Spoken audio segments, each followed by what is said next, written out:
Hello, hello. Welcome to this week's episode or edition of the Gymwright Weekly Facebook Education and Q&A session. I'm your host, Marcus Gursey, and today we're going to be teaching you the Gymwright Perceived Value Builder. This is a simple but extremely potent method that we created that not only helps you dramatically improve your retention and referrals, but when done consistently, will also have some incredible side effects like increased lead flow, happier, more engaged staff, and an all-around raving member base. So before we dig in, I want to apologize for any echo you guys are hearing. I'm in a brand new office here, so consider it like a stock reverb built in. But anyway, I'm excited to share this subject with you because this is a system that we created years ago that I have implemented in hundreds of gyms, and it works every single time. And it's real simple. Perceived value is one of those things that, we often as gym owners will kind of depend on happenstance. Like, hey, you know what? I've got great programming. we've got good coaching. And, that should do the trick. People should stick around and understand the value of what we're providing them just through that. But here's the reality is that leaving it up to that is a surefire way to just blend into the crowd and not stand out. Those are minimum requirements for you doing what you do as a gym owner. And it's your opportunity to really grab the bull by the horns and like proactively manage this. So where do we begin? One of the things, as a gym owner with managing perceived value, I guess let's break down what perceived value really is. Perceived value is the value that your members put on your services. So it's how much they feel it's worth. And, oftentimes I've heard gym owners say, but if they even knew, how much it costs for me to pay the bills and pay for the coaches and put on events, they'd understand why, this is what it's worth. And it's just not how it is. You have to create that feeling for them. And that's, again, like I said, that's your responsibility and your opportunity as a gym owner to nail. So let's dig right in here. So what is the Gymwright Perceived Value Builder? It is a really simple framework that allows you to quickly and systematically increase the perceived value your members have of being a member at your gym. Okay, so here's how it works. Your members basically have 3 different categories that they measure the value of your services by. Okay, so consider kind of like 3 types of people. So one person cares all about the training aspect. So how good is the programming? What kind of, specialty classes or programs do we offer and workshops do we do?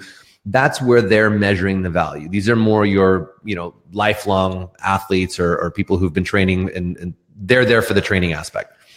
The second type of person, and this one's really common in our space in CrossFit, is the people who are there because of the social aspect. Right? These are the people who are there because this has become their happy place. This is where, this is their new social circle. And they put a lot of value on your social events, on your fundraising events, and just the overall fun factor of your gym. And the third type of person is the one who's measuring the value through really the physical part of the gym. So think of this, how it looks, the aesthetic of the gym, how clean the gym is, the quality of the equipment, the kind of equipment, having the newest toys. They're paying attention to that stuff. So why these 3 categories, or why break it into 3 categories? Because we as owners, we all also have a category that we tend to be most focused on, right? So if I'm more of like a social butterfly, then I am going to be more likely to just naturally be doing more social events. And I'm probably pretty good at them. But what that means is that I'm really only delivering that value or continuously building the value for the people who are measuring by the social aspect, rather than also addressing those that don't necessarily care as much about the social stuff and maybe care more about the training or care more about the physical facility. Okay. So the system works as follows. Okay. So basically what we're going to do is we're going to take a quarter of the year. So a 3-month period. Okay. And I'm giving you the really simple way to start with this. We'll get into a pro version of this down the road, but let's keep it simple. So we take 3 months and we're going to assign one of those categories to each of those 3 months. Okay. So let's just say for month 1, we're going to say training. Month 2, we're going to say social. And number 3, we're going to say facility. Okay. Now the next step is to choose the events. Okay. So this is where we're going to assign now the type of event we're going to do for each, right? So we're planning in advance here. So let's just say for my month 1, I'm going to do a training thing. For month 2, I'm going to do bowling night. And for month 3, for my facility, I'm going to get some new equipment. Maybe I've had my eye on some new assault bikes. Okay. Now we get to phase 3. Now in phase 3, so now that we've identified what we're doing, what month, and what the actual events are going to be, now it comes down to promotion. This is where most people drop the ball. And the reason is because they just think I can just treat this casually. Like for my social event, bowling night, it's going to be, hey, a bunch of us are going to go bowling. Why don't you come on out, join us? It'll be a good time. That is not adequately promoting it. You're missing the opportunity. Okay. So I'll give you a really simple system that you can use for promotion. So again, 3 steps. We have pre, which is before the event. We have intra, which is during the event. And then we have post, which is after the event. Okay. You have to do all 3 to consider you having done a good job for one of these things a month, right? Now, here's how you really have to look at this. If you're only doing one of these per month, okay. And again, this is just a simple way to start, but if you're only doing one of these events per month, crush the event. Don't phone it in. Don't half-ass it. Don't kind of promote it and then wonder why nobody showed up, or don't not take pictures during the event or do video. You have to treat this like this is your one crown jewel of the month and you are going to smash it. Okay. Because what you're trying to do here is you're trying to really fill up the well for someone who cares about that particular category most. Okay. So if I'm going to be doing, let's say my training event, I'm hosting a workshop. And I just kind of, because, I'm more into parties and the social stuff, and the workshops aren't really my thing. And again, I don't really promote that. I'm not serving those people. I'm missing the opportunity. And now I'm going to have a weaker aspect of my member base because I didn't do a good job. Dig in and crush that event. Make it the best thing you're doing all month. All you care about is doing that workshop and nailing it. Okay. So back to the promotion. So phase 1 of the promotion is the pre-promotion, right? So I'll give you some examples. So we want to make sure we write it on the whiteboard, right? Put it on the center of the board. Tell your coaches and prep your coaches and even coach your coaches on how to promote this in the beginning of every class for next 2 weeks leading up to the event. This is about, engaging with people authentically, cracking jokes about it. Don't just point out and say, hey, and we're doing our event. Have fun, engage with people, ask someone a question. Hey, what are you doing next Friday? Oh, great. Perfect. Well, I'll see you at the bowling night. Make sure they're bought in and that they're doing it at the beginning of every single class. Not everyone reads your newsletter. Not everyone pays attention to your Facebook page or your Instagram, but the people who are showing up to your class, which is what everybody does, is what you want to make sure you hit every single time. So write it on the board, have your coaches mention it before every class, put together a Facebook event, send it out in your newsletter the month prior, promote. Make sure you also, by the way, if you have people who are your social influencers, that you engage those people. Okay, this means that you want to say, if Greg is one of my influencers at the gym, that I'm going to ask Greg, I'm going to send him a personal text message saying, hey, Greg, you come into bowling night next week, and make sure I get those influencers there, because we want to make sure that those people are there and showing that even the cool kids are there. Okay. Second phase is intra event promotion.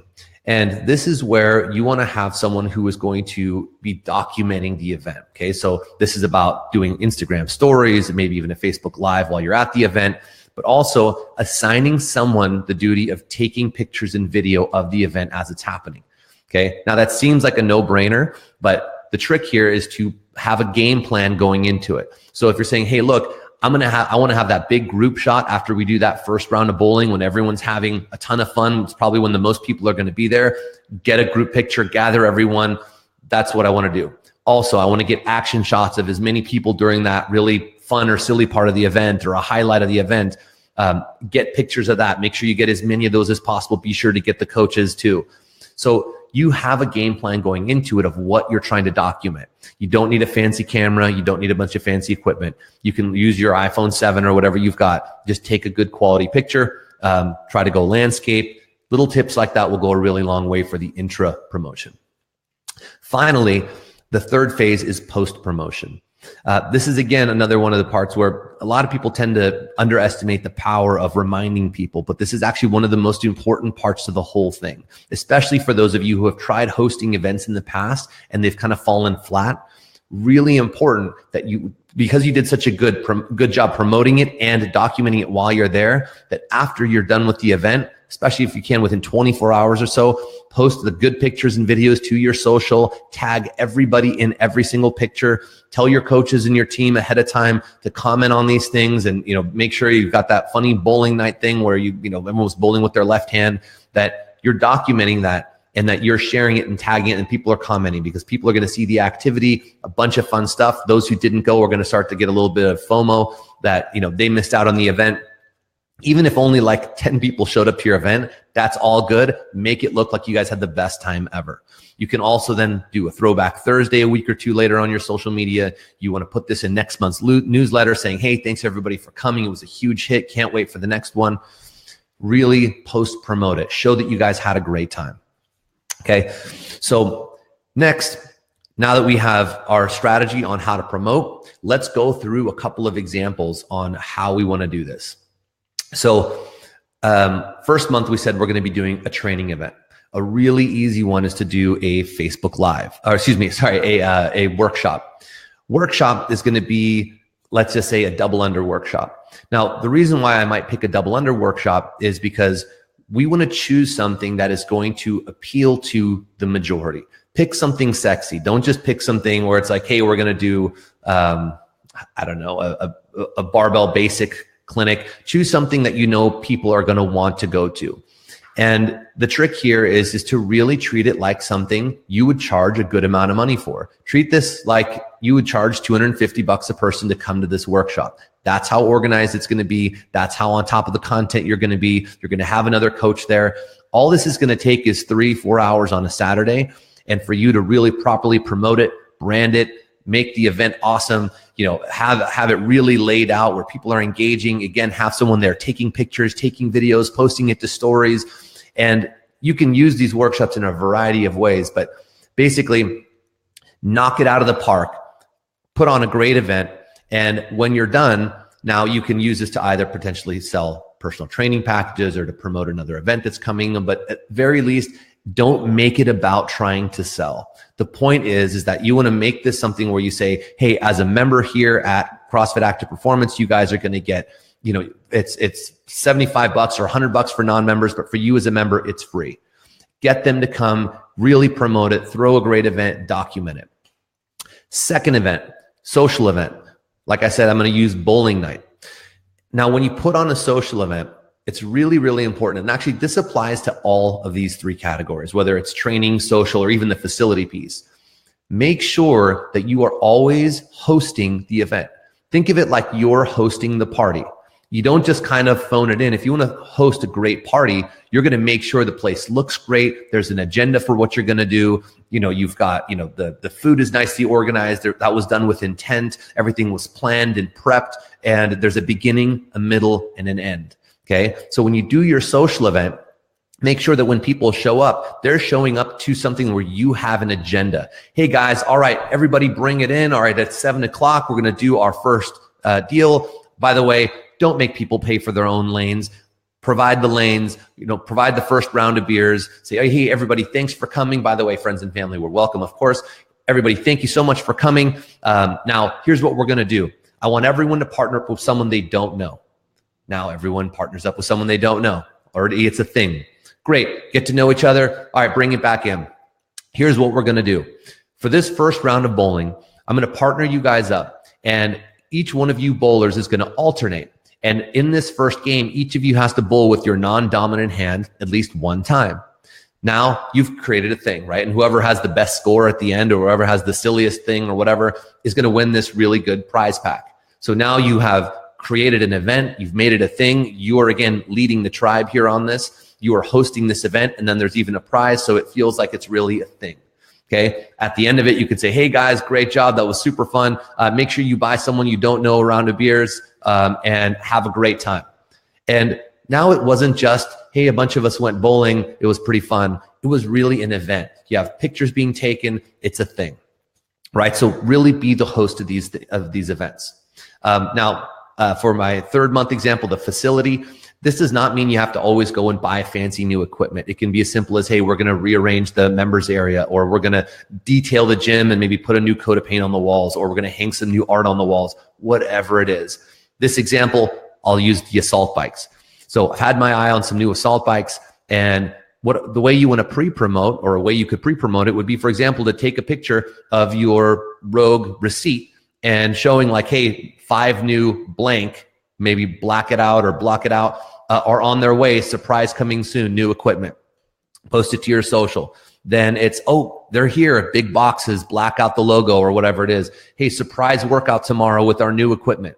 Now people are wondering like, what the hell is this? It's a thing. Workout of the board is just a bunch of question marks. They come in, and then guess what? It's assault bike intervals. And now your intra promotion is you doing Instagram stories and doing pictures of people as they're falling off the bikes and rolling around on the floor in agony. And then afterwards, hey, let's welcome our newest members to the gym, our new assault bikes, our medieval torture devices, and make it a thing. Post it, share it. And now you've just turned buying new equipment into a thing where people who care about that sort of thing are going to really pay attention. Okay. So now we've gone through, just to kind of give you a quick recap. We have taken a quarter. We've assigned one of the 3 categories, which are training, social, and facility, to one of each of the 3 months. We're going to knock it out of the park for each one of those months. All focus goes on those. We then assigned what the events were going to be for each month: workshop for month 1, bowling night month 2, and new assault bikes for month 3. We're going to use our promotion strategy every single time: pre-promote, intra-promote, post-promote. Now it's time to get to work. So I want to open up to any questions that you guys have. Let me see here. Let's see what we got.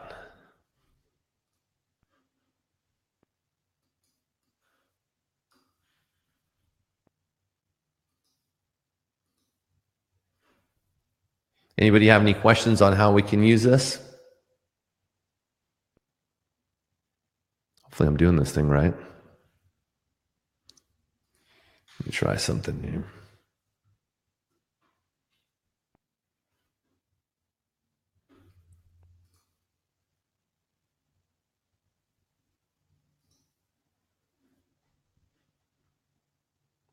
All right. Well, if we don't have any questions in the live here today, that's all good. Go ahead and just post questions to comments below, and I'll respond to them after the fact. But here we go. So if you guys have, like I said, if you have any questions, post them in the comments below. I'll get back to it a little bit later. Oh, here we go. Now they're rolling in. Maybe it was just on a delay. So it says from Christina, would you send a survey out to gauge % of members who may fall under each of those categories of interest?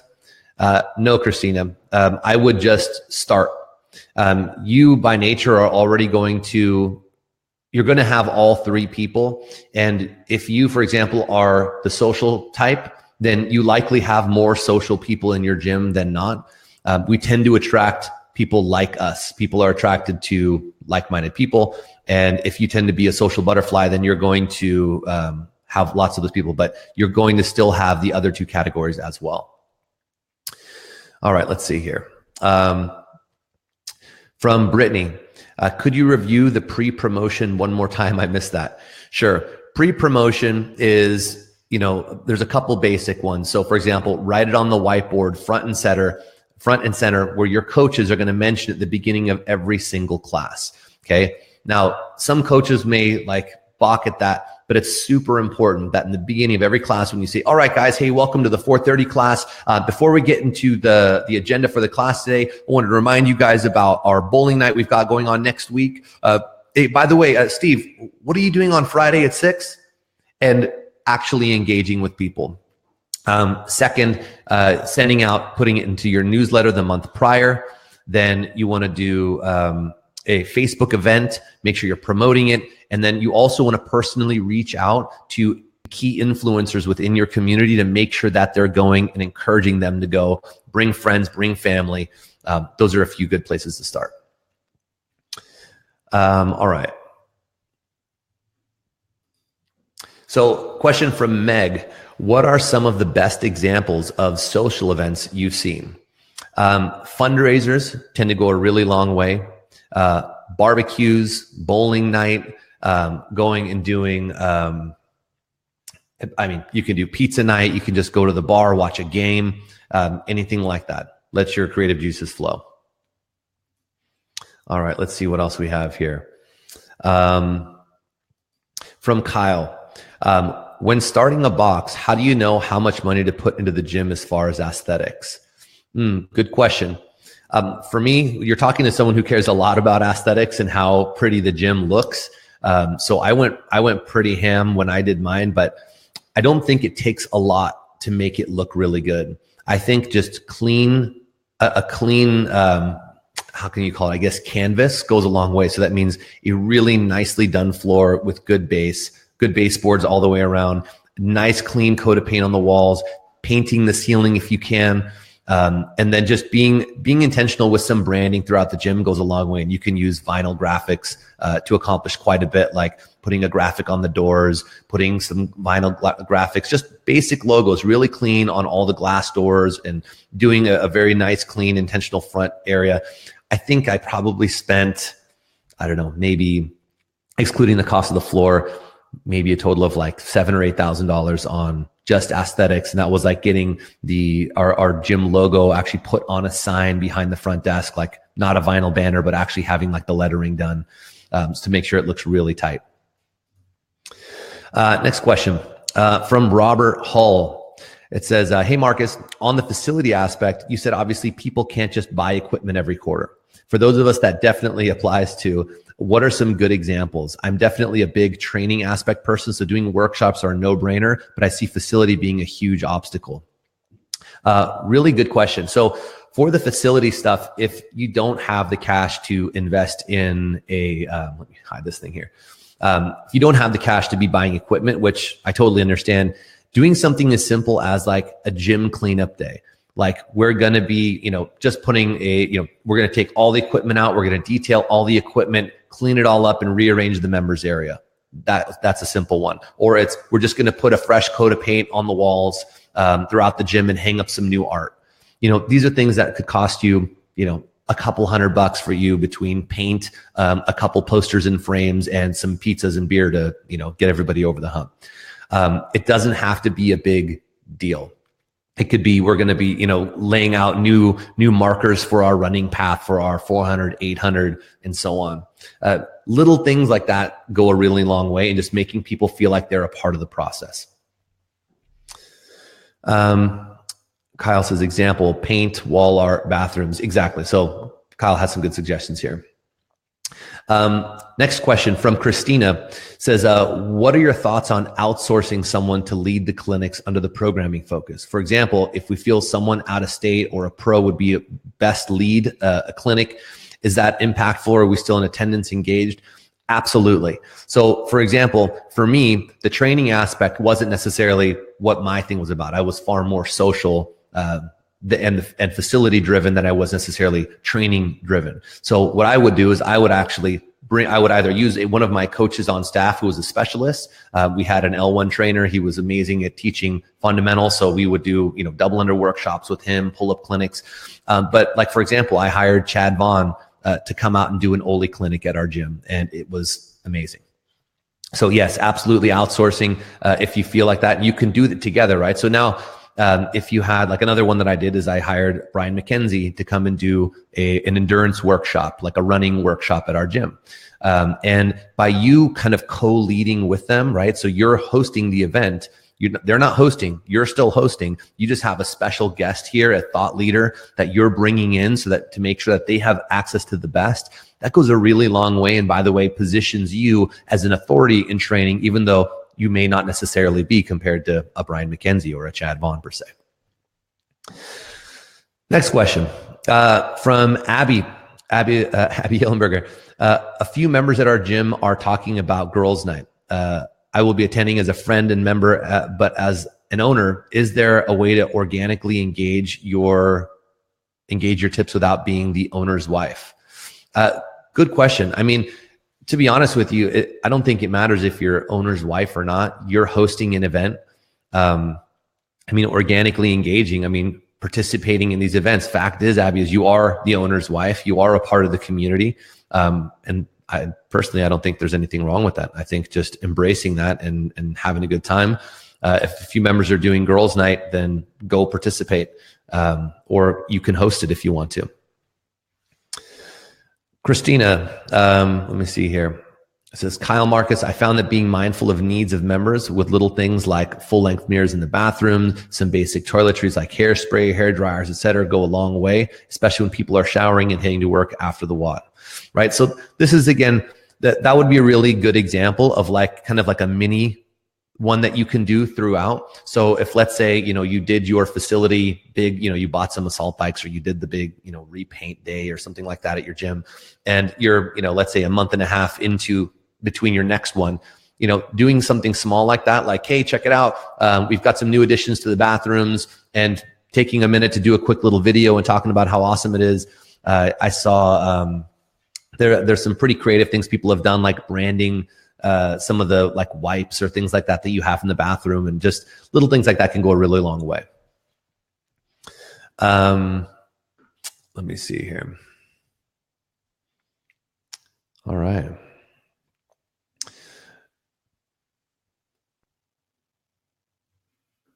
Any other questions before we shut it down for live Q&A?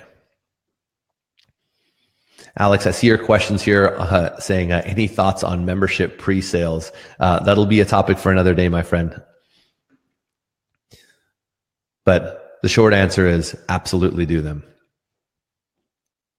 Just make sure that you're not shooting yourself in the foot in regards to your long-term strategy for pre-membership sales. A lot of people will do short-sighted, anything I can do to sell a membership, not taking into consideration that those people are now going to be at that 50% rate forever, and it's going to screw up your average client value 2 years from now. Question from Christina says, do you rinse and repeat on this 3-month approach every quarter? Yeah. So this, when we talk about, in the beginning of this whole thing, I said this is a basic way to start, right? So this is for if you are, if you feel like there's not a good, like if your member base is not a raving member base, where they are just charged up and you feel like, man, people are overwhelmed with value, like you never get the money's an issue, your retention is on point. This is a really simple way to get something in place that will knock people's socks off. If you feel like your membership has kind of gone stale and you don't know what it is, and you've kind of got that revolving door effect, this is a great system to implement. If you are someone who is needing to raise prices, this is the way to do it. You have to make sure you get something like this in place for at least 1 or 2 cycles before you roll out a price increase, so that you can get all of your members really buzzing and energized again around your gym, your community. Which, by the way, side note, something I forgot to mention earlier, even on those months where you're not addressing one particular category, but you're knocking it out of the park for another category, like you just put on a killer workshop, but that wasn't necessarily for the social people, it was more for the training people. The social people see the training people being super excited about the gym and being pumped and having a great attitude and bringing friends and family in. That is addictive. Okay. What you're doing is you are creating buzz. People like to know that they are a part of the right place, the cool place that everyone is excited to be a part of. So even when you're doing the months that are not focused on one particular category, you're still actually nurturing those categories as well. But to get back to your question, Christina, rinse and repeat. Yes, this is a basic play to start. You continue this forever. However, once you start to get a handle on this and you feel like you've got a really good job of pre, intra, and post promoting every time, the trick now is to zoom out further than 3 months and to look at your entire calendar year. And this is where you take into consideration who your brand heroes are. For example, if you're a gym who is serving primarily moms and dads, you've got a good fair amount of, soccer moms and just working professionals. This is, I think, a pretty common demographic. What you want to do is take a look at the times of year that you traditionally tend to have, you tend to get more membership holds or cancellations, right? So for that demographic, back to school, so September, October can be pretty brutal. The holidays can be pretty brutal. And we tend to see a lot of holds and cancellations.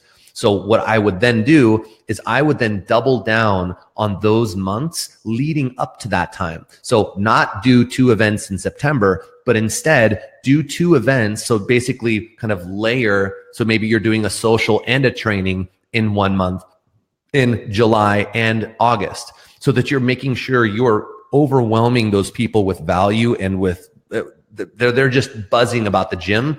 But right before they get into one of those tough times where they're like, man, I don't know, I got to cut something, you will be the last thing to get cut because you just spoke their love language. You just got under their skin. So if you're someone who struggles with those different times throughout the year, this is the same way we approach marketing, right? You don't start marketing and like trying to get members when you're starting to lose members. It's already too late. You start doing it prior to it. That's why we look at the whole annual cycle of our members and our brand heroes, so that we can make sure we understand who our clients are and what their lives look like throughout the year, so that we can preemptively strike and provide value and really connect with them ahead of time, so that when it comes to those harder times, that we're not the ones who get cut. Hope that answers your question. Any more questions from anyone?